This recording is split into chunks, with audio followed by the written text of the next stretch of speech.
This morning, we're remembering President George H.W. Bush. A solemn procession of mourners is continuing at the U.S. Capitol right now. Throughout the night, people have been paying their respects to the former president. You're taking a live look now at the rotunda of the Capitol building in Washington, D.C., where his body continues to lie in state ahead of his funeral. Here in Connecticut, the president is also being remembered.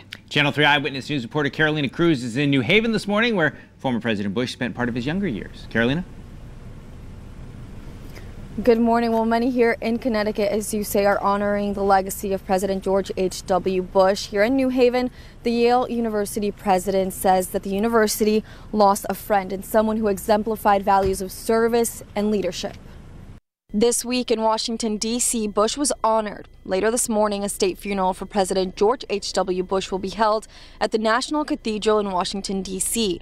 All the living presidents are expected to attend. Folks from across the nation paid their respects as Bush's body lay in state.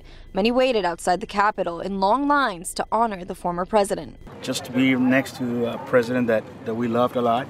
We're actually from Texas ourselves, so it was very emotional. Connecticut politicians are also honoring Bush's life. Senator Richard Blumenthal was the Attorney General of Connecticut when he met the president.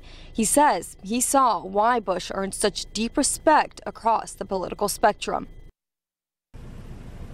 After the funeral, President Bush's casket will return to Texas, where he will lie at St. Martin's Episcopal Church in Houston until tomorrow, and then he'll be laid to rest at his presidential library next to his wife, Barbara Bush.